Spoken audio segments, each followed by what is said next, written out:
نحمده ونستعينه ونستغفره ونؤمن به ونتوكل عليه ونعوذ بالله من شرور أنفسنا ومن سيئات أعمالنا من يهد الله فلا مضل له ومن يضلل فلا هادي له أشهد أن لا إله إلا الله وحده لا شريك له وأشهد أن سيدنا ونبينا ومولانا محمدا عبده ورسوله أرسله ربه بالحق بشيرا ونذيرا وداعيا إلى الله بإذنه وسراجا منيرا صلى الله تعالى عليه وعلى آله وصحبه وبارك وسلم تسليما كثيرا أما بعد فأعوذ بالله من الشيطان الرجيم بسم الله الرحمن الرحيم إن في خلق السماوات والأرض واختلاف الليل والنهار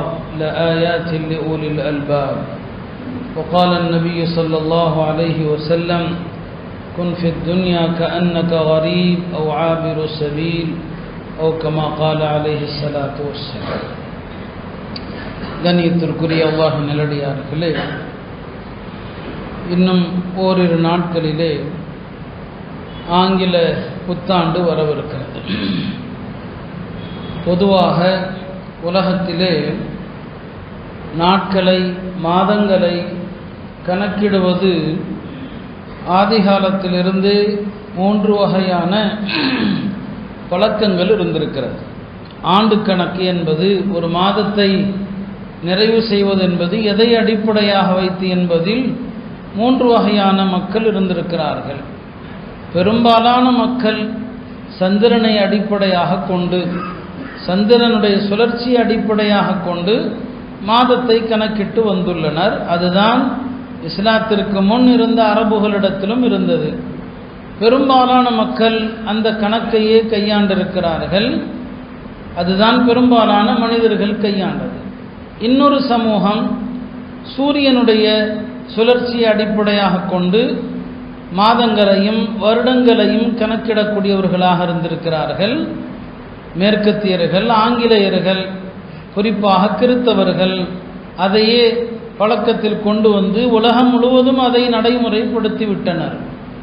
3வது நட்சத்திர இயக்கங்களை அடிப்படையாக கொண்டு நாட்களையும் மாதங்கள் வருடங்களை முடிவு செய்வது.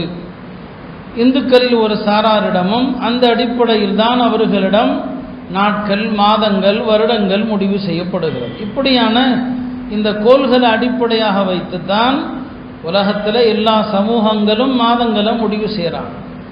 அந்த அடிப்படையில் இவை எல்லாமே அல்லாஹ்வுடைய படைப்பு தான். சூரியனாகட்டும் சந்திரனாகட்டும் அல்லாஹ்வுடைய படைப்பு தான். இதில் மத ரீதியாக பார்க்க வேண்டிய அவசியம் இல்லை தான். ஒரு ஆங்கில புத்தாண்டை அடிப்படையாக வைத்தும் வருடங்களை கணக்கிடுவது ஒரு பாவம் அல்ல, ஒரு குற்றம் அல்ல. அதையும் நாம் ஒரு படிப்பினையாக எடுக்க வேண்டிய அவசியம் இருக்கத்தான் செய்கிறது. ஆனால் அதே நேரத்தில் நாம் ஆங்கில புத்தாண்டை தவிர்க்குமாறு சொல்வதற்கான காரணங்கள் வேறு. ஒன்று, இந்த புத்தாண்டு கொண்டாட்டங்கள் என்பது மார்க்கத்தில் இல்லை. நாம் ஹிஜ்ரி புத்தாண்டை கூட அதை ஒட்டி நடந்த வரலாறை நினைவு கூறுவதற்காக, ஒரு படிப்பினைக்காக நாம் சொல்கிறோம். ஹிஜ்ரி புத்தாண்டை ஒட்டி நம்ம பேசுகிறோம். அங்கேயும் கூட நாம் இஸ்லாமிய புத்தாண்டு என்று எந்த கொண்டாட்டத்தையும் நாம் அனுமதிப்பதில்லை. அது நம்முடைய மார்க்கத்தில் அப்படி எதுவுமே கிடையாது. இந்த ஆங்கில புத்தாண்டு என்பது அதை கிறிஸ்தவர்கள், நான் கடந்த வாரம் சொன்னது போல, தங்களுடைய மதத்தையும் தங்களுடைய கலாச்சாரத்தையும் உலகமயமாக்கினாங்க. கிறிஸ்தவ மதம் என்பது அது உலகத்திற்கான மதம் அல்ல. அது பனு இஸ்ரவேலர்களுக்கான ஒரு மார்க்கம். குறிப்பிட்ட பனு இஸ்ராயல்களுக்கு தான் ஈசா அலைஹிஸ்ஸலாம் அனுப்பப்பட்டாங்க. அது முழு மனித குலத்திற்கான மார்க்கம் அல்ல. ஆனால் அதே நேரத்தில் கிறித்தவர்கள் ஒவ்வொரு காலகட்டத்திலுமே கிறித்தவம் உலக மக்கள் எல்லோருக்குமானது என்பதாக கொண்டு போனாங்க. மதத்தை மட்டுமா கொண்டு போனாங்க? அவருடைய எல்லா கலாச்சாரத்தையும் உலகமயமாக்கிட்டாங்க. அதனுடைய வெளிப்பாடு தான் நாம் பார்க்குறோம். இந்த ஆங்கில புத்தாண்டை இந்துக்களும் கொண்டாடுறாங்க, புத்தர்களும் கொண்டாடுறாங்க. உலகத்தில் உள்ள எல்லா சமயத்தவருக்கும் அதை ஒரு பொதுவான ஒரு ஆண்டாக ஆக்கிட்டாங்க. அதனால நாம் அது கிறிஸ்தவ கலாச்சாரத்தினுடைய ஒரு பங்கு தான் ஆங்கில புத்தாண்டு. எனவே நாம் அதை தவிர்க்கிறோம். ரெண்டாவது, இந்த புத்தாண்டு கொண்டாட்டங்கள் எல்லாமே நம்முடைய மார்க்க ரீதியான பார்வையில் எல்லாமே ஹராமு தான். புத்தாண்டை ஒட்டி நடக்கக்கூடிய வேடிக்கைகள், அது ஆபாசங்கள், மது அருந்துதல் எல்லாமே மார்க்கத்திற்கு விரோதமானது. புத்தாண்டு இரவுல வாலிபர்கள் வண்டியில் சுத்துறதோ அல்லது வெடி போடுறதோ இது எதுவுமே மார்க்கத்திற்கு உகந்தது கிடையாது. அது வீண் வரையம், பாவம் என்று மார்க்கம் சொல்லுது. அதனாலையும் இந்த புத்தாண்டுகள் எல்லாம் தவிர்க்கப்படணும், இந்த புத்தாண்டு வாழ்த்துக்களை நிராகரிக்கணும்னு சொல்றோம். இந்த 12 மாதங்கள் ஆங்கில மாதங்கள் இருக்கிறது. நீங்க அரபி மாதங்களை பார்த்தீங்கன்னா அந்த மாதங்களுக்கு அழகான பொருள் ஒவ்வொன்றுக்கும், முஹர்ரம், சஃபர் எல்லாவற்றுக்கும் ஒரு பொருள் இருக்கும்.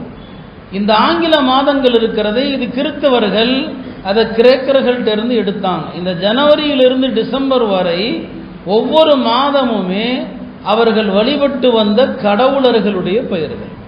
இதெல்லாம் கடவுள்களுடைய பெயர்கள் தான். அந்த கடவுளுடைய பெயரை தான் ஒவ்வொரு மாசத்துக்கும் வச்சிருந்தாங்க. அங்கிருந்து கிறிஸ்தவர்கள் எடுத்து அதை மாத பெயராக ஆக்கிட்டாங்க.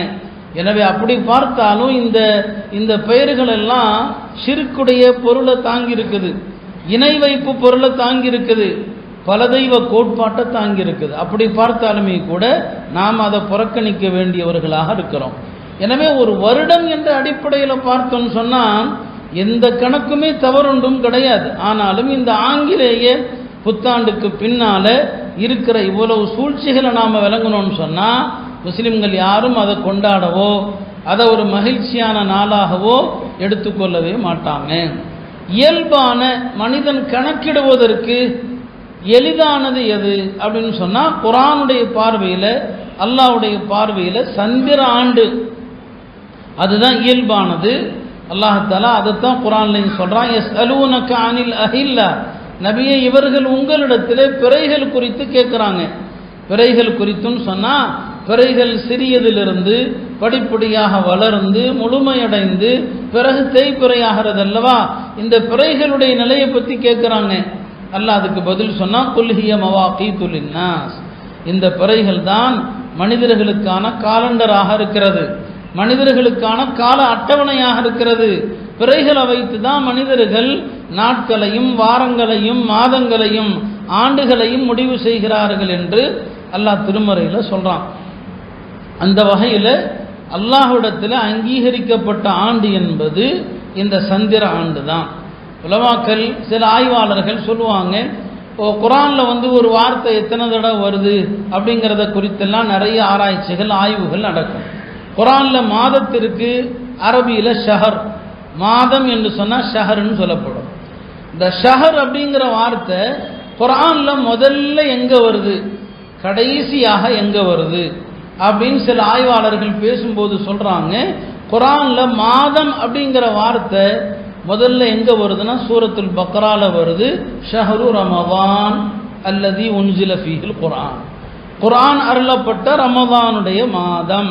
அப்போ அந்த மாதம்ங்கிற வார்த்தை குர்ஆனில் முதல்ல அங்கே தான் வருது, ஷஹரு ரமதான் என்று தான் வருது. இந்த ஷஹர் மாதம்ங்கிற வார்த்தை குர்ஆனில் எங்கே கடைசியாக வருது அப்படின்னு பார்த்தீங்கன்னா, இன்னா அன்ஸல்னாஹு ஃபீ லைலத்தில் கத்ர், அதில் ஹைரும் மின் அல்ஃபி ஷஹர், ஹைரும் மின் அல்ஃபி ஷஹர். அப்போ முதல்ல ரமதானை ஒட்டி ஷஹருங்கிற வார்த்தை வருது, ஷஹருங்கிற வார்த்தை லைலத்துல் கத்ரை ஒட்டி வருது. இந்த ரெண்டுக்கும் இடையில பக்ரால வரக்கூடிய அந்த மாதம்ங்கிற சொல்லுக்கும் சூரத்துல் கத்ரில் வரக்கூடிய மாதம்ங்கிற சொல்லுக்கும் நடுவுல அல்லாஹ் நாட்கள் யௌம் அப்படிங்கிற வார்த்தையை சொல்லியிருக்கிறான். அந்த யௌம்ங்கிற வார்த்தை 354 தடவை வந்திருக்கு. சந்திர கணக்குப்படி ஒரு வருடத்தினுடைய நாட்கள் 354 நாட்கள். இதெல்லாம் சில ஆய்வாளர்களுடைய ஆய்வுகள். சிலர் அப்படியெல்லாம் கணக்கு வைக்கிறாங்க, எப்படிலாம் வருதுன்னு சொல்லி. ஆக எப்படி பார்த்தாலும் அல்லாஹ்விடத்தில் சந்திர ஆண்டு கணக்கு தான் பொருத்தமானது, அதுதான் அல்லாஹ் விரும்பக்கூடியது. உலக மக்கள் எல்லா காலத்திலையும் அதை தான் வச்சிருந்தாங்க. ஆனால் கிறிஸ்தவர்கள் தங்களுடைய மதத்தை எல்லா வகையிலையும் கொண்டு போய் சேர்க்கணுங்கிறதுக்காக இந்த ஆங்கில ஆண்டு கணக்கை பரவலாக ஆக்கிட்டாங்க. நம்ம பல முறை வலியுறுத்தியது தான். இன்றைக்கு நமக்கு எந்த மாதம் இது அரபி மாதம்னு கேட்டால் நம்மில் பலரும் உடனே சொல்ல தெரியாது. இது மாதம் அரபி மாதம் எது, ஆனால் ஆங்கில மாதத்தை கேட்டால் எல்லாரும் சொல்லுவோம், எல்லாருக்கும் உடனே வந்துடும் டிசம்பர் அப்படின்னு சொல்லிடுவோம். ஆனால் அந்த அளவுக்கு அரபி மாதம் நம்மிடத்தில் புழக்கத்தில் இருக்குதான்னா இல்லை. நாம் ஒரு பத்திரிக்கை அடிக்கணும்னா கூட அரபி மாதத்தை நாம் பார்த்து தான் என்ன செய்ய வேண்டியிருக்கு, தெரிய வேண்டியிருக்குது. இந்த அளவுக்கு தான் நம்முடைய சமுதாயத்தினுடைய நிலை. ஆக இது எல்லாமே கிறிஸ்தவ கலாச்சாரத்தினுடைய ஒரு தாக்கம். அதனால் அருமையானவர்களே, இந்த புத்தாண்டை கொண்டாடுறது, புத்தாண்டு இரவில் வேடிக்கைகளில் ஈடுபடுவது, இது எல்லாமே சாபத்திற்குரிய செயல். அதை நாம் ஒரு பக்கம் ஒதுக்கி வச்சிடணும். நமக்கு அந்த பார்வை அறவை இருக்கக்கூடாது. ஆனால் அதே நேரத்தில் இப்போ எப்படியோ நம்ம அறிந்தோ அறியாமலோ விரும்பியோ விரும்பாமலோ ஒரு ஆண்டு முடிவடைகிறது என்பது தான் நம்ம எல்லாருடைய சிந்தையிலும் இருக்குது. ஒரு வருஷம் முடியுது, 2024 முடிகிறது, 2025 ஆரம்பமாக இருக்கிறது. எனவே ஒரு ஆண்டு முடியுது அப்படிங்கிற அடிப்படையில் ஒரு இஸ்லாமியனுடைய பார்வை, ஒரு முஸ்லிமுடைய பார்வை எப்படி இருக்கணும்? ஒரு நாளுடைய முடிவு, ஒரு மாதத்தின் முடிவு, ஏன்னா மார்க்கம் அப்படிலாம் நமக்கு கற்றுக் கொடுக்குது. ஒவ்வொரு நாளுடைய முடிவும் நமக்கு சில படிப்பினைகளை தருது. ஒவ்வொரு வாரத்தினுடைய முடிவும் நமக்கு சில படிப்பினைகளை கற்றுத்தருது. ஒவ்வொரு ஆண்டினுடைய முடிவும் சில படிப்பினைகளை கற்றுத்தருது. ஏன்னா இந்த இரவு பகல் மாறி வருவதில் பல அத்தாட்சிகள் அல்லாஹ் வச்சிருக்கிறான் என்று குர்ஆன் திரும்ப திரும்ப சொல்லும். வக்திலாஃபில் லைலி வன்னஹார், இரவு பகல் மாறி வருவதில் அறிவுள்ள மக்களுக்கு படிப்பினை இருக்குது. அப்படியானா இந்த ஒரு ஆண்டு முடிவடைகிறது, நாம் யோசிக்க வேண்டியது என்ன? ஒரு ஆண்டு முடிவடைகிற போது மனிதன் மகிழ்ச்சி அடைய வேண்டுமா அல்லது துக்கம் அடைய வேண்டுமா? இப்னு மஸ்ஊத் ரலியல்லாஹு அவர்கள் சொல்வார்கள், இந்த உலகத்தில் எதற்காகவும் நாம் கைசேதப்படுறதெல்லாம் இல்லை. உலகத்தில் எதற்காகவும் வருத்தப்படுதல், கைசேதப்படுதல் என்றெல்லாம் நம்மள்கிட்ட கிடையாது. ஆனால் அப்படி கைசேதப்படுற ஒரு விஷயம் இருக்குதுன்னு சொன்னால் இப்னு மஸ்ஊத் சொன்னாங்க, நாமளும் ஒவ்வொரு நாளையும் கழிக்கிறோம். சொன்னாங்க, தினமும் மாலையில் சூரியன் மறைகிற போது நான் எண்ணுவதுண்டு, என்னுடைய ஆயுளில் ஒரு நாள் குறைந்திருக்கிறது, ஆனால் என்னுடைய அமல் அதிகமாகவில்லை. ஆயுளில் ஒரு நாள் குறைஞ்சிருச்சு, ஆனால் என்னுடைய அமல் அதிகமாகல, நான் இதை நினைச்சுத்தான் கைசேதப்படுவேன் என்பதாக சொன்னான். நம்முடைய முன்னோர்கள் எல்லாம் தன்னுடைய வயதையும் அந்த வயது எத்தனை நாட்கள் ஆயிருக்குதுன்னு கணக்கு போடுவாங்க. ஒரு பெரியவங்க சொன்னாங்க, என்னுடைய ஆயுள் இப்போ 60 வயசு. 60 வயசு அப்படின்னு சொன்னால் அது நாளாக நம்ம கணக்கு போட்டோம்னு சொன்னால் 21,500 நாட்கள். 21,500 நாட்கள் அவர் கணக்கு போடுறார். 21,500 நாட்கள் சொன்னால் குறைஞ்சது ஒரு நாளைக்கு ஒரு பாவம் செஞ்சிருந்தா கூட என்னிடத்தில் 21,000 பாவம் இருக்குது. ஒரு பாவம் செஞ்சிருந்தா குறைஞ்சபட்சம். நாம் ஒரு நாளைக்கு செய்கிற பாவங்கள் ஒன்றும் இல்லை. பார்வையால் நடக்கிற பாவங்கள், நாவால் நடக்கிற பாவங்கள், கரத்தால் செய்கிற பாவங்கள், எண்ணிலடங்காத பாவம். குறைஞ்சது ஒரு பாவம் வச்சுக்கிட்டா கூட 21,000 பாவங்கள் என்னிடம் இருக்கிறது. இப்படி தான் அவர்கள் தன்னுடைய வாழ்க்கையை அவ்வாறு என்ன செய்வாங்க, சிந்திப்பாங்க. எவ்வளோ பெரிய நல்ல அறிஞரும் பெரிய ஆபிது வணக்கசாலியாக இருப்பாங்க. அவங்க கூட தன்னுடைய மரண நேரத்தில், ஏன்னா அல்லாஹ்வுடைய பயம் எவ்வளவு இருக்குதோ அந்த அளவுக்கு அவருக்கு நரகத்தை பற்றிய பயம் இருக்கும். நம்ம எல்லாம் சொர்க்கவாதி, நம்மளை உறுதியாக நம்புகிறோம். இமாம் சுஃபியானு சௌரி ரஹ்மத்துல்லாஹி அலைஹி அவங்களுடைய மரண நேரத்தில் அவங்களுடைய நண்பர்களில் ஒருத்தர் ஹம்மாது இப்னு சலமா அவங்க போகிறாங்க. போனவங்க சொல்கிறாங்க, அபுஷிர் சுஃபியான் அவர்களே, உங்களுக்கு நல்ல செய்தி தான். நீங்கள் வாழ்க்கையெல்லாம் ஹதீஸுக்காக அர்ப்பணித்தீங்க, மார்க்கத்துக்காக அர்ப்பணித்தீங்க. உங்கள் வாழ்க்கையில் எந்த நொடி பொழுது வீணான பாவத்தில் கலந்திருக்கிறது, உமக்கு நல்ல செய்தின்னு சொன்னார். இப்போ அவங்க சொன்னாங்க, சுஃபியானு சௌரி ரஹ்மத்துல்லாஹி அலைஹி தன்னுடைய நண்பரை பார்த்து கேட்டாங்க, ஹம்மாத் அவர்களே, என்னை போல ஒரு பாவி நரகத்திலிருந்து தப்பிப்பான் என்று நீங்கள் நம்புறீங்களான்னு கேட்குறாரு. என்ன மாதிரி ஒரு பாவி நரகத்திலிருந்து தப்பிக்க போகிறானா? இல்லை இல்லை, எனக்கு பயமாகத்தான் இருக்கிறது, எனக்கு அச்சமாக இருக்குதுன்னு சொன்னான். அல்லாஹ்வுடைய நல்லடியார்கள் அவங்க தன்னுடைய சின்ன பெரிய தவறுகள், சின்ன சின்ன தவறுகள், அதை கொண்டு கூட தனக்கு நரகத்துக்கு போயிடுவோமோன்னு அஞ்சினாங்க. இமாம் ஷாஃபி ரஹ்மத்துல்லாஹி அலைஹி மரண நேரத்தில் இருக்கும்போது அவங்களுடைய மாணவர் இமாம் முஸனி வர்றாங்க. வந்து கேட்குறாங்க, கைஃபா அஸ்பஹத, இமாம் அவர்களே உங்களுடைய காலை பொழுது எப்படி இருந்ததுன்னு சொல்லி. இமாம் அந்த நேரத்திலையும் மிக அழகான வார்த்தையில் பதில் சொன்னாங்க, என்னுடைய காலை பொழுதை பற்றி கேட்கிறீர், நான் இந்த உலகத்தை விட்டு பிரிய போகிறேன், நண்பர்களை விட்டு விடைபெறப் போகிறேன், மரண கோப்பையை குடிக்கப் போகிறேன். என்னுடைய உயிர் எங்கே செல்ல போகிறது எனக்கு தெரியாது. என்னுடைய உயிர் செல்லுமிடம் சொர்க்கமா அல்லது என்னுடைய உயிர் செல்லுமிடம் நரகமா என்று எனக்கு தெரியாது. என் உயிர் சொர்க்கத்திற்கு செல்கிற உயிரா இருந்தா அதற்கு நான் வாழ்த்து சொல்வேன். என் உயிர் நரகத்திற்கு போகிற உயிரா இருந்தா நான் எனக்கு நானே துக்க செய்தி சொல்லிக் கொள்வேன்னு சொன்னான். இப்படித்தான் நல்லடியார்கள் எல்லாம் தம்முடைய வாழ்க்கையின் இறுதி நேரத்தில் அவர்கள் அஞ்சினார்கள், பயந்தார்கள் என்று பார்க்கிறோம். அவங்க வாழ்க்கையை எப்படி கழித்தாங்களோ அதுதான் உண்மையான வாழ்க்கை. அருமையானவர்களே, நம்ம வாழுகிற காலத்தில் பலவிதமான நோய்களை பார்க்கிறோம், மரணங்கள் அதிக நிகழ்வதை பார்க்கிறோம். யாருக்கு எந்த நேரத்தில் எது தாக்கும் என்பது அறியாத உலகத்தில் இருக்கிறோம். ஆனாலும் நாம மரணத்தை குறித்து சிந்திப்பதில்லை. ஒரு ஆண்டு முடிகிற போது நாம சிந்திக்க வேண்டியது இந்த அடிப்படையில் தான் சிந்திக்கணும். நம்முடைய அறிஞர்கள் சொல்லுவாங்க, ஒரு முஸ்லீம் ஒவ்வொரு நாளுமே தன்னுடைய நேற்றைய தினம், தன்னுடைய இன்றைய தினம், தன்னுடைய நாளைய தினம், இந்த மூன்றையுமே ஒப்பிட்டு பார்த்து கொண்டே இருக்கணும். நேற்றைய தினமும் இன்றைய தினமும் சமமா இருந்துச்சு, அமல்கள்ல எந்த முன்னேற்றமும் இல்லை. நேற்றும் இன்றைய தினமும் சமமா இருந்துச்சுன்னு சொன்னா அந்த மனிதன் ஏமாலின்னு அர்த்தம். நேற்றைய தினத்தை விட இன்றைய தினம் மோசமா இருந்துச்சுன்னு சொன்னா, நேற்று கூட ஒரு பாவம் செய்யல, இன்னைக்கு ஒரு பாவம் செஞ்சிருக்கிறான்னு சொன்னா இவன் சாபத்திற்குரியவன் அர்த்தம். அதனாலதான் அறிஞர்களுடைய ஒரு துவா இப்படி செய்வாங்க, அல்லாஹும்ம ஜஅல் யௌமி கைரம் மின் அம்சி, யா அல்லாஹ் என்னுடைய நேற்றைய தினத்தை விட இன்றைய தினத்தை சிறந்ததாக ஆக்கு, என்னுடைய நாளைய தினத்தை இன்றைய தினத்தை விட மேலானதாக ஆக்கு என்று துவா செய்வாங்க. நல்லவர்களுடைய ஒரு துவா இப்படியும் உண்டு. அவங்க தன்னுடைய இறுதி கட்டத்தை எப்போதுமே நினைத்து கொண்டே இருப்பாங்க. அந்த வகையில் அல்லாஹ்விடத்தில் அவங்க கேட்கிற ஒரு துவா, அல்லாஹும்ம ஜஅல் கைர அமலி கைர உம்ரி ஆகிரஹு, யா அல்லாஹ் என்னுடைய ஆயுளில் சிறந்த காலமாக வாழ்க்கையின் இறுதி காலத்தை ஏற்படுத்து, என்னுடைய அமல்களில் சிறந்ததாக என்னுடைய கடைசி அமலை சிறந்த அமலாக ஆக்கு. ஏன்னா நம்முடைய கடைசி நேர அமல்கள் எப்படி இருக்குன்னு சொல்ல முடியாது. நல்லவர்கள் கெட்டவர்களாகலாம், கெட்டவர்கள் நல்லவர்களாக ஆகலாம். அந்த இறுதி நேர அமல் சிறப்பாக இருக்கணும்னு கேட்பாங்க. மூணாவதாக அல்லாஹ்ட்ட இப்படி துவா செய்வாங்க, என்னுடைய நாட்களில் சிறந்த நாளாக உன்னை சந்திக்க போகிற நாளை ஆக்குன்னு துவா செய்வாங்க. ஆக இப்படித்தான் நம்முடைய வாழ்க்கை காலங்களை இப்படிதான் பார்க்கணுமே தவிர ஒரு ஆண்டு முடிவதை கொண்டாட்டமாக வேடிக்கையாக பொழுதுபோக்கில் கழிப்பவர்கள் மூடர்கள். உலகத்தில் பெரும்பகுதி மக்கள் ஜாஹில்கள் தான். குர்ஆன் அப்படிதான் சொல்லும், வலக்கின்ன அக்ஸரஹும் யஜஹலூன், அதிகமான மக்களை குர்ஆன் மூடர்கள் சொல்லுது, அதிகமானவர்கள் அறியாதவர்கள் என்று சொல்லுது. உலகத்தில் அதிகமான மக்களை பின்பற்றினால் உங்களை அல்லாஹ்வுடைய வழியிலிருந்து வழிகெடுத்து விடுவார்கள் என்று சொல்லுது. எனவே முஸ்லிம் வாலிபர்கள் நம்ம ஊரில் எதற்கெடுத்தாலும் வெடி போடுற ஒரு கலாச்சாரத்தை பார்க்குறோம் இல்லையா? தீபாவளிக்கு நம்ம வெடி போடுறோம், கிராமத்தில் கூட வெடி சத்தம் கேட்கறது இல்லை.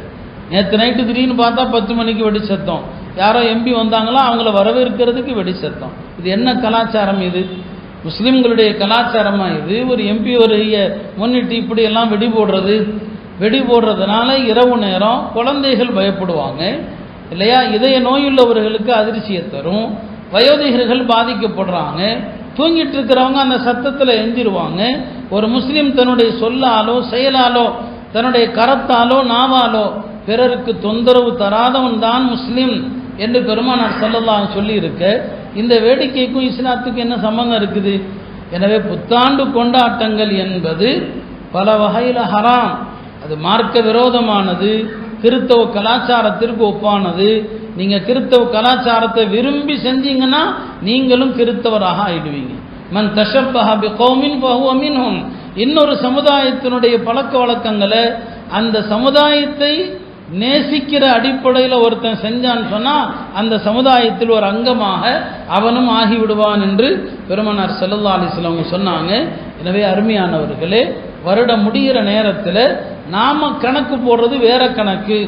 நம்முடைய ஆயுள் குறைஞ்சிருக்குது, நம்முடைய பாவங்கள் கூட இருக்குது. இமாம் கஸாலி அவர்கள் சொல்லுவாங்க, ஒரு முஸ்லீம் அவன் யோசிச்சு பார்க்கணும், நம்ம பிறந்ததிலிருந்து எவ்வளோ பாவம் செஞ்சிருப்போம்னு சொல்லி. ஒரு குத்துமதிப்பாக கூட ஒரு மனுஷன் தான் செஞ்ச பாவத்தை எல்லாம் ஒவ்வொரு பாவத்திற்கு ஒரு கல், ஒவ்வொரு பாவத்திற்கு ஒரு கல். இன்னிலிருந்து அவங்க சொல்றாங்க, இன்றிலிருந்து ஒரு மனுஷன், ஒரு முஸ்லீம், நான் செய்கிற பாவத்தை எல்லாம் அடையாளப்படுத்துவதற்கு ஒரு கல் எடுத்து போடுறேன். என்று நம்முடைய பாவத்திற்கெல்லாம் ஒவ்வொரு கல்லாக போட்டோன்னு சொன்னால் உங்கள் வீடு ஒரு சில நாட்களில் கற்குவியலாக நிரம்பிவிடும். நம்ம அவ்வளோ பாவம் செஞ்சிட்ருக்கிறோம், அவ்வளோ தவறு செய்கிறோம். நம்ம பாவங்களை ஒவ்வொரு கல்லை கொண்டு நிரப்பணும்னு சொன்னால் நம்ம வீடு சீக்கிரம் நிரம்பிவிடும் என்பதாக சொன்னான். அருமையானவர்களே, இப்படி தான் நம்முடைய வாழ்க்கை ஒரு ஆண்டு முடிகிற நேரத்தில் நம்முடைய பாவங்கள் எவ்வளவு அதிகமாக இருக்குது என்பதை நாம் யோசிக்கணும். யாருக்கு எவ்வளவு ஆயுள் காலம் தெரியாது, நமக்கு யாருடைய ஆயுள் எப்படி இருக்கிறது தெரியாது. ஆரோக்கியமாக இருந்தவர்கள் திடீரென்று உடல் நோய்வாய்ப்பட்டு மரணிச்சிருவாங்க இல்லையா? வாழ்க்கையில் அப்படி எத்தனையோ சம்பவங்களை நாம் பார்த்து கொண்டிருக்கிறோம், எத்தனை பேரை வழி அனுப்பி கொண்டிருக்கிறோம். ஆனால் நாம் திருந்துறது கிடையாது. எனவே ஆண்டு முடிவின் நேரத்தில் அது எந்த ஆண்டாக இருக்கட்டும், கொண்டாட்டங்கிறத விட்டுருங்க, அது ஹராம். அது படிப்பினை கண்ணோட்டத்தில் பாருங்க, ஒரு ஆண்டு முடிகிறது, நாம் இந்த ஆண்டு எல்லாவற்றையும் கரெக்டாக செஞ்சோமா? இந்த ஆண்டுக்கான ஜக்காத்தை நாம் சரியாக கொடுத்தோமா? இந்த ஆண்டில் எந்த தொழுகையும் கதா இல்லாமல் நாம் தொழுவோமா? இந்த ஆண்டில் அடுத்தவர்களுடைய உரிமைகள், பிறருக்கு செலுத்த வேண்டிய கடன்கள், இதை நாம் கரெக்டாக செஞ்சோமா? இதையெல்லாம் யோசித்து பார்க்கறதா முஹாசபா. ஒவ்வொரு மனிதனும் சுய பரிசோதனை செய்கிறது. அருமையானவர்களே, சமுதாயத்தில் 3 வகையான மனிதர்கள் இருக்கிறாங்க. குர்ஆன் அவங்கள சுட்டி காட்டுது. ரொம்ப அழகான முறையில் அல்லாஹ் சூரா தௌபால சொல்வான், 3 வகையான மனிதர்கள். இந்த 3 வகையினரும் ஒரு சமுதாயத்தில் எப்படி இருக்கிறாங்களோ அப்படிதான் அந்த சமுதாயத்தில் உள்ள பொதுமக்கள் இருப்பாங்க. இந்த 3 தரப்பும் சரியா இருந்தா அந்த சமுதாயம் எல்லாருமே சரியா இருப்பாங்க. இந்த 3 பேரும் கெட்டு போனாங்கன்னு சொன்னா அந்த சமுதாயம் மொத்தத்தில் கெட்டு போன சமுதாயம். அந்த 3 பிரிவினர் யார்? ஒன்று அறிஞர்கள், மார்க்க அறிஞர்கள். இரண்டாவது ஆன்மீகவாதிகள், வணக்கசாலிகளாக இருக்கக்கூடிய ஆன்மீகவாதிகள். இன்றைய பாதையில் சொன்னால் இந்த தரீகாங்கிற பேரில் இருக்கக்கூடிய ஷேகுமார்கள். மூன்றாவது தனவந்தர்கள். இப்போ அறிஞர்கள், ஆன்மீகவாதிகள், செல்வந்தர்கள், இந்த 3 பேரும் எப்படி இருக்கணும்? அவங்க சரியா இருந்தால் சமுதாயம் சரியா இருக்கும், அவங்க சரியில்லை சமுதாயம் கெட்டு போயிடும். சூரா தௌபால அதைத்தான் அல்லாஹ் சொல்லி காட்டுறான். முந்தைய வேதக்காரர்கள், யூத கிறிஸ்தவர்கள், அவர்கள் எப்படி வழிகட்டு போனாங்க? அவங்களுடைய ஆன்மீகவாதிகள் சரியில்லை, அவங்களுடைய மத குருமார்கள் சரியில்லை. அறிஞர்கள் இஷ்டத்திற்கு ஹலால் ஹராம தப்பு தப்பா சொன்னாங்க, அல்லாஹ் ஹராமாக்குனதை ஹலால் ஆக்குனாங்க. மக்களுக்கு சரியான மார்க்கத்தை அந்த அறிஞர்கள் சொல்லல, மனோ இச்சைப்படி தான் மார்க்க ஃபத்வா கொடுத்தாங்க. அவங்களுடைய வணக்கசாலிகளும் மக்களை ஏமாத்தினாங்க. அல்லாஹ் சொல்வான், இன்ன கஸீரம் மினல் அஹ்பார் வர்ருஹ்பான் லயஅகுலூன அம்வாலன் நாஸி பில் பாத்தில். மதத்தின் பெயரால மக்களுடைய பணத்தை சுரண்டக்கூடிய அறிஞர்களையும் மத குருமார்களையும் குர்ஆன் அடையாளப்படுத்தி காட்டுது. இவங்க மக்கள் அல்லாஹ்வுடைய பாதையை விட்டு திருப்பினார்கள் என்று இந்த அறிஞர்களையும் ஆன்மீகவாதிகளையும் அல்லாஹ் குறை சொல்றான். மூணாவது பிரிவு யாரு? பணக்காரர்கள். வல்லதீன யக்னிஸூன الذهب والفضة, தங்கத்தை வெள்ளியை சேமிச்சு வச்சிருக்கிறாங்க. வலா யுன்ஃபிகூனஹா ஃபீ ஸபீலில்லாஹ், அவங்க அல்லாஹ்வுடைய பாதையில் அதை செலவு செய்வதில்லை. ஃபபஷ்ஷிருஹும் பிஅதாபின் அலீம், இவர்களுக்கு நரக வேதனையை கொண்டு சுப செய்தி சொல்லுங்க. அல்லாஹ் கேலியா சொல்றான், இவர்களுக்கு சுப செய்தி நரகம்தான். இவர்களுடைய தங்கமும் வெள்ளியும் நரகத்தில் பழுக்க காய்ச்சப்படும். அந்த பழுக்க காய்ச்சப்பட்ட அந்த தங்கத்தை கொண்டும் வெள்ளியை கொண்டும் அவர்களுடைய நெற்றியில சூடு போடப்படும், அவருடைய விழாக்களில் சூடு போடப்படும், அவர்களுடைய முதுகில் சூடு போடப்படும் என்று அல்லாஹ் கண்டிக்கிறான். அருமையானவர்களே, இந்த ஆயத்தை குறிப்பிட்டு விட்டு தான் அல்லாமா இப்னு கஸீர் சொல்லுவாங்க, அல்லாஹ் இந்த ஆயத்தில் 3 தரப்பினரை சொல்றான். மத அறிஞர்கள், ஆன்மீகவாதிகள், பணக்காரர்கள். இந்த 3 பேரும் சீர்கட்டு போனால் ஒரு சமுதாயம் சீர்கட்டு போயிடும். அப்போ மார்க்க அறிஞர்கள் மார்க்கத்தை சரியா சொல்லணும், தவறா சொல்லக்கூடாது. ஆன்மீகவாதிகள் ஆன்மீகங்கிற பேரில் மக்களை ஏமாற்றக்கூடாது. தனவந்தர்கள் அவங்களுடைய ஜகாத் உள்ளிட்ட சமுதாய கடமைகள் என்னவோ அந்த கடமைகளை கரெக்டாக செய்யணும். இந்த 3 பேரும் சரியா இருந்தா சமுதாயம் சரியா இருக்கும். இன்னைக்கு இந்த 3 தரப்பினரும் சரியில்லாதனுடைய விளைவு தான். இன்றைக்கு பார்த்தோன்னு சொன்னால் நிறைய விஷயங்களை காலத்திற்கு ஏற்றவாறு கூடும் என்று சொல்லக்கூடியவர்களும் இருக்கிறாங்க. எல்லாம் காலம் மாறிவிட்டது என்ற ஒரு வார்த்தையை சொல்லி பல விஷயங்கள் இன்னைக்கு ஹராம் ஹலால் ஆக்கப்படுது. அரபுலகத்திலும் கூட அப்படியான பல வழிகெடுக்கக்கூடிய அறிஞர்கள் தோன்றிட்டாங்க. வெளிப்படையாக அல்லாஹ் ஹராம் என்று சொல்லக்கூடிய பல விஷயங்களை ஹலால். பேங்க்ல இருந்து கிடைக்கிற வட்டியா கூடும், அது வட்டி அல்ல. அல்லாஹ் குர்ஆன்ல சொல்ற வட்டி அது கிடையாது என்று பேசக்கூடிய அறிஞர்கள் இருக்கிறாங்க. இப்போ அந்த தரப்பினரை நாம பார்க்கிறோம். ஆன்மீகங்கிற பேர்ல மக்களை வழிகெடுக்கிறவங்களும் இருக்கிறாங்க. அது ஒரு பெரிய கதை. எப்படியெல்லாம் வழிகெடுக்கிறாங்க, மக்களை திசை திருப்புறாங்க, அப்படியும் நடக்குது. மூன்றாவது தனவந்தர்கள், செல்வந்தர்கள் தங்களுடைய செல்வத்தினுடைய கடமைகள் என்ன என்பதை குறித்து அறிவதே கிடையாது. அதைத்தான் நான் மீண்டும் மீண்டும் சொல்றேன். அவங்களுடைய ஜக்காத் எப்படி கொடுக்கணும், ஜக்காத்தினுடைய சட்டங்கள் என்ன, அல்லாஹ் இந்த ஆயத்தில் அதைத்தான் எச்சரிக்கிறான். இப்னு மஸ்ஊத் அவங்க சொன்னாங்க, ஒரு செல்வந்தர் ஜக்காத்து கொடுக்கல அப்படின்னு சொன்னா அவருடைய எல்லா செல்வத்தையும் அல்லாஹ் நரகத்தில் போட்டு சூடு போடுவான். அவருடைய தங்க காசு, வெள்ளி காசு, அவருடைய ஒவ்வொரு பைசாவை கொண்டும் அவருடைய உடல் முழுவதும் அல்லாஹ் சூடு போடுவான்னு சொன்னாங்க. இந்த ஆயத்து இறங்கிய போது சஹாபாக்கள் எல்லாம் பயந்தாங்க. தங்கத்தையும் வெள்ளியையும் சேமித்து வைப்பவர்கள், அல்லாஹ்வுடைய பாதையிலே செலவு செய்யாதவர்கள் என்று அல்லாஹ் சொன்னானே, இந்த ஆயத்து இறங்கினது சஹாபாக்கள் பயந்தாங்க. என்ன பயந்தாங்க? அப்போ நம்ம செலவு செய்தது போக நம்ம பாக்கெட்டில் நம்ம வீட்டில் கூடுதல் பணம் வச்சுக்கலாமா வச்சுக்க கூடாதா? வீட்டில் எக்ஸ்ட்ரா பணம் இருக்கலாமா இருக்கக்கூடாதா? பேங்க்ல சேமிப்பு வச்சிருக்கிறோம், இருக்கலாமா இருக்கக்கூடாதா? சஹாபாக்கள் பயந்தாங்க. இப்போ அறவே நம்மள்கிட்ட கூடுதலான பணம் இருக்கக்கூடாது. செலவு, வீட்டுக்கு செலவு பண்ணி மிச்ச பணம் இருந்தால் அல்லாஹ்வுடைய பாதையில் கொடுத்தரணும். அப்படி இந்த ஆயத்தில் சொல்றானான்னு சஹாபாக்கள் பயந்தாங்க. எல்லாரும் கவலையா இருக்கிறான். அந்த இடத்துக்கு உமர் தான் வர்றாங்க, கேட்குறாங்க, என்ன ஏன் எல்லாரும் கவலையா இருக்கீங்கன்னு சொல்லி. கூடியிருந்த மக்கள் சொன்னாங்க, இல்லை அல்லாஹ் இந்த வசனத்தில் செல்வத்தை சேமித்து வைப்பவர்களை கடுமையான தண்டனை உண்டுன்னு அல்லாஹ் எச்சரிக்கிறான். செல்வத்தை சேமிக்கிறதுனா என்ன? இதான் சஹாபாக்கள் பயந்தாங்க. செல்வத்தை சேமிக்கிறதுனா என்ன? அப்போ நம்ம செலவுக்கு போக எதையுமே நம்ம சேமிக்க கூடாதா அப்படின்னு சொல்லி உமர் தான் சொன்னாங்க, கவலை விடுங்க, நான் உங்களுக்காக பெருமானார் ஸல்லல்லாஹு அலைஹி வஸல்லம் அவர்களிடம் சென்று நான் விளக்கத்தை கேட்டுட்டு வர்றேன், இதற்கான விடையை நான் உங்களுக்கு சொல்கிறேன், நீங்கள் கவலைப்படாதீங்கன்னு சொல்லி போய் ஹதரத் உமர் அவர்கள் ரசூல் ஸல்லல்லாஹு அலைஹி வஸல்லம் கிட்ட போய், யா ரசூலல்லாஹ், இந்த ஆயத்து இறங்கியதிலிருந்து உங்களுடைய தோழர்கள் மன அழுத்தத்தோடு இருக்கிறாங்க, எல்லாருக்குமே இந்த வசனம் பாரமாக இருக்கிறது. கேட்டாங்க, நபி ஸல்லல்லாஹு என்னன்னு கேட்டாங்க. இல்லை, செல்வத்தை யார் சேமித்து வைக்கிறாங்களோ செலவு செய்யாம அவங்களுக்கு கடுமையான வேதனை உண்டுன்னு அல்லாஹ் சொல்றானே, அப்போ எக்ஸ்ட்ரா பணமே இருக்கக்கூடாதா, அறவே சேமிப்பு கூடாதா என்று தோழர்கள் பயப்படுறாங்கன்னு சொல்லி பெருமானார் ஸல்லல்லாஹு அலைஹி வஸல்லம் அவர்கள் சிரித்து கொண்டே சொன்னாங்க, உமர் அவர்களே, இந்த ஆயத்தினுடைய கருத்து அதுவல்ல, எக்ஸ்ட்ரா பணமே வச்சுக்க கூடாது என்பது கருத்தல்ல. இந்த ஆயத்து ஜக்காத்து யார் கொடுக்காம இருக்கிறார்களோ அவர்களை பற்றி தான் பேசுது. எனவே ஒரு மனிதன் கோடி கோடியா சம்பாதிச்சாலும் சரி, அவர் ஜக்காத்தை கரெக்டாக கொடுத்துட்டாருன்னா அவருடைய செல்வம் தவறான செல்வம் அல்ல. இது ஜக்காத்து கொடுக்காதவங்களை பற்றி பேசுது. எனவே ஜக்காத்து கொடுத்துட்டீங்கன்னு சொன்னால் உங்களுடைய செல்வத்தை அது தூய்மைப்படுத்திடும். நீங்கள் எத்தனை கோடி வச்சிருக்கீங்களோ கரெக்டாக ஜக்காத்து கொடுத்துட்டா, ஜக்காத்தை அல்லாஹ் கடமையாக்கினது உங்களுடைய செல்வத்தை தூய்மையாக்கிறதுக்கு தான் அப்படின்னு சொல்லிவிட்டு பிறகு ஒரு அழகான வார்த்தை சொன்னாங்க, உமர் அவர்களே, ஒரு மனிதன் சேர்க்கிற செல்வங்களில் சிறந்த செல்வம் எது என்று உமக்கு சொல்லட்டுமான்னு கேட்டாங்க. ஒரு மனிதன் சேர்க்கிற செல்வத்தில் அழகான செல்வம் எது தெரியுமான்னு கேட்டாங்க. சொல்லுங்க யா ரசூலல்லாஹ். சொன்னாங்க, நல்ல மனைவி தான் அழகான செல்வம், நல்ல மனைவி தான் அழகான செல்வம். நீங்கள் சேர்த்து வைக்கிற காசு பணம் அல்ல, நல்ல மனைவி ஒரு மனிதனுக்கு அமைவது தான் அழகான செல்வம் என்று சொன்னாங்க. அருமையானவர்களே, இப்படி சஹாபா பெருமக்கள் இந்த வசனம் இறங்கிய நேரத்தில் அல்லாஹ் என்ன சொல்ல வருகிறானோ என்று அவர்கள் கவலைப்பட்டதை பார்க்கிறோம். அதனால சமுதாயத்தில் உள்ள தனவந்தர்கள் அவங்க நாம ஒவ்வொரு வருடமும் ஜக்காத்தை சரியாக நாம கொடுக்கிறோமா, ஜக்காத்தை கரெக்டாக நிறைவேற்றுகிறோமா, அதை பற்றி நாம் கவலைப்படணும்.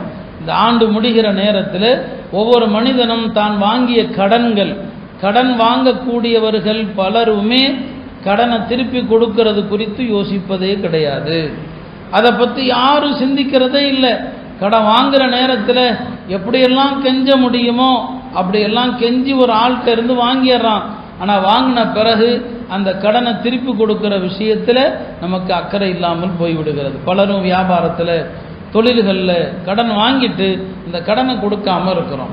இஸ்லாம் சொல்வது தினசரி கவலைப்பட வேண்டிய விஷயம் இந்த கடன் தான். ராத்திரி படுக்கைக்கு செல்கிற போது எனக்கு எவ்வளோ கடன் இருக்குது, அந்த கடனை எழுதி வைக்கணும். ஒருவேளை திடீரென்று நான் இறந்து விட்டால் கூட என்னுடைய வாரிசுகளுக்கு தெரியணும், என்னுடைய கடன் இவ்வளவு என்று தெரியணும்.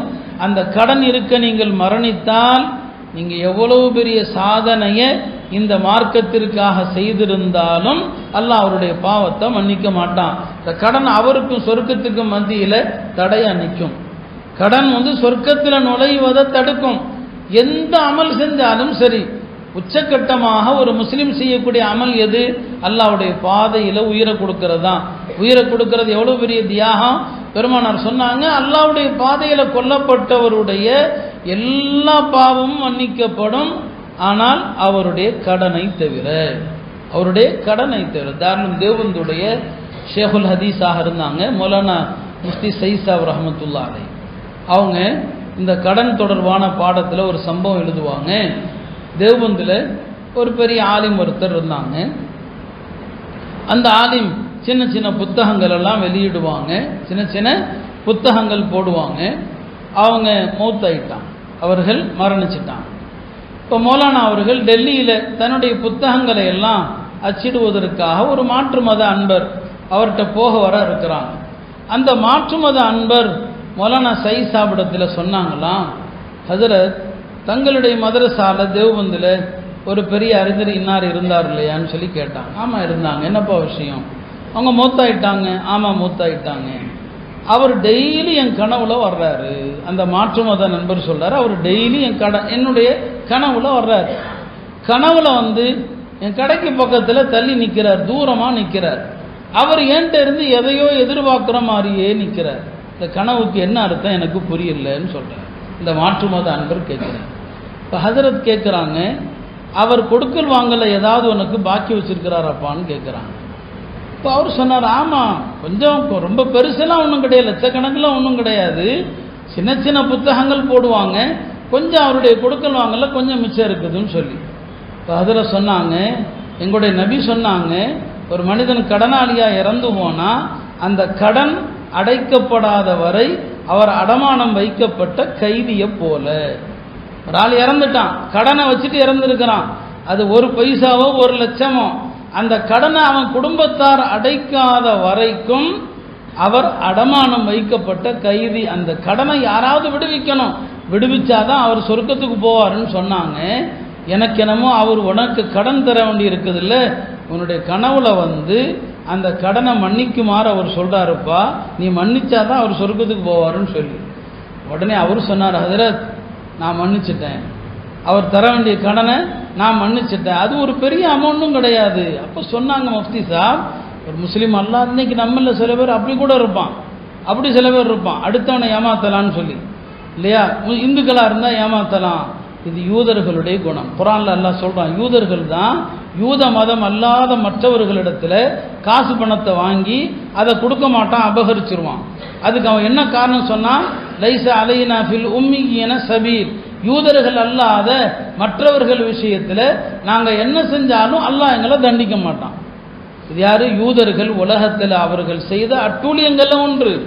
ஒரு முஸ்லீம் யாராவது இந்துக்களை ஏமாத்தலாம் பணம் வாங்கிட்டு அவன் காஃபிர் தான் அப்படின்னு நினைச்சான்னு சொன்னா அவனும் யூதனும் ஒன்று. இதை குர்ஆன் சொல்லுது, குர்ஆன் சொல்லுது இது. அதனால தான் நபி ஸல்லல்லாஹு அலைஹி வஸல்லம் அவங்க மக்கா காஃபிர்கள் எதிரிகளே ஆனாலும் சரி அவங்களுடைய எந்த கடனையும் பெருமானார் அடைக்காமல் விட்டது கிடையாது. பாருங்க, ஒரு முஸ்லீம் அல்லாதவரிடத்துல ஒரு மார்க்க அறிஞர் வச்சுட்டு போன கொஞ்ச கடன் திடீர்னு இறந்துட்டார். அவர் ஏமாத்துற நோக்கமும் இல்லை, அந்த கடனை அவர் யார்ட்டையும் சொல்லிட்டு போகல. அந்த கடனை நிறைவேற்றாததுனால அவருடைய கனவுல உணர்த்துறாரு, என் கடனை மன்னிச்சிருப்பான்னு சொல்லி. இப்போ நாம் எவ்வளவு கடன்கள் வச்சிருக்கிறோம், அந்த கடன்களை நிறைவேற்றுவது குறித்து அக்கறை இல்லாமல் இருக்கிறோம். பெருமானார் ஸல்லல்லாஹு அலைஹி வஸல்லம் அவங்க கடனிலிருந்து ஒவ்வொரு தொழுகையிலும் பாதுகாப்பு தேடுவாங்க. எல்லாம் கடன்ல இருந்து என்னை காப்பாற்றுவாயாக. எனவே ஆண்டு முடிகிற நேரத்தில் உலகத்தில் பலதரப்பட்ட மக்களுடைய சிந்தனைகள் வெவ்வேறு விதமாக இருக்கலாம். நாம் யோசிக்க வேண்டியது, நம்முடைய ஆயுள் குறையுது, நம்முடைய கடன்களை எல்லாம் கொடுத்துருக்கிறோமா, திடீரென்று நான் இறந்துட்டா என் கடன்களை அடைக்கிறதுக்கான என்ன இருக்குது என்னிடத்துல, நம்முடைய பிள்ளைகளுக்கு என்ன நாம வசியத்து செய்யணும்.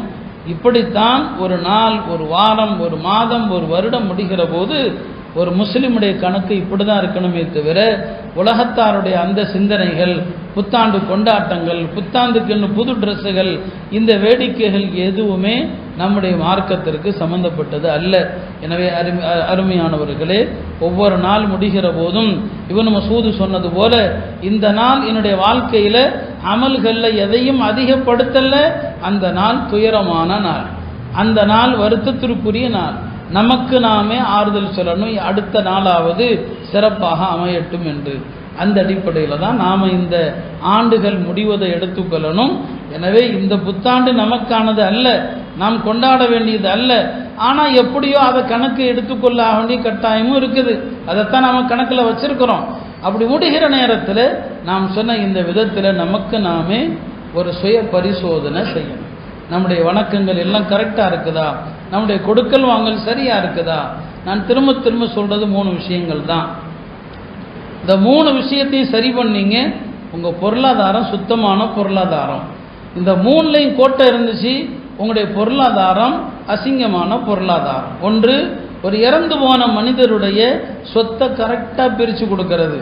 அதில் முன்ன பின்ன இருந்துச்சுன்னு சொன்னால், உரியவர்களுக்கு உரிய பங்கு போய் சேரலைன்னு சொன்னால், அந்த பொருளாதாரத்தை யார் பிரிக்காம தடுத்து வச்சிருக்கிறாரோ அவர் என்னதான் ஹலாலா சம்பாதிச்சாலும் சரி, ஒரு இறந்த மையத்தினுடைய சொத்துக்களை சரியா பிரிக்காம ஒருத்தர் தான் கண்ட்ரோல்ல வச்சிருக்கிறாரு, அவருடைய பூரா சொத்தையும் அது நஜிசாக்கிறோம். அதனால தான் பாகப்பிரிவினை சட்டத்தை திரும்ப திரும்ப வலியுறுத்துறோம். நான் ஃபஜ்ருடைய பயான்லையும் சொல்லியிருக்கிறேன். அல்லாஹ் 3 வார்த்தைகள் சொல்றான். யுசீக்குமுல்லாஹ், அல்லாஹ் உங்களுக்கு வசியத்து செய்கிறான். இனிமேலாவது சொத்துக்களை பிரிக்காம இருந்தா முறையாக பிரிங்க. வசியத்தம் மினல்லாஹ், இது அல்லாஹ்வுடைய வசியத்து. ஹுதூதுல்லாஹ், அல்லாஹ்வுடைய வரம்பு. 2வது ஜகாத். நீங்க ஜகாத்து சரியா கொடுக்கல, அந்த பொருளாதாரம் எங்கேயாவது போய் சிக்கிறோம், எங்கேயாவது போய் லாக் ஆகிடும். இவர் யோசிப்பார், எப்படி இந்த பணம் போச்சு. ஜகாத்து கொடுக்கலன்னு சொன்னா அந்த பணம் மருத்துவமனைக்கு செலவாகும், நோய் நொடிகளுக்கு செலவாகும், அல்லது தண்டமா அரசாங்கத்துக்கு கொடுக்க வேண்டி வரும். மொத்தத்தில் அந்த பணம் ஏதோ ஒரு விதத்தில் அழிஞ்சு போயிடும், உங்களுடைய இருக்கிற பணக்கத்தை அசிங்கமாக்கிடும். 3வது, நீங்க செய்யக்கூடிய வியாபாரங்கள் வெளிரங்கத்தில் அது ஹலாலான வியாபாரமா தெரியலாம்.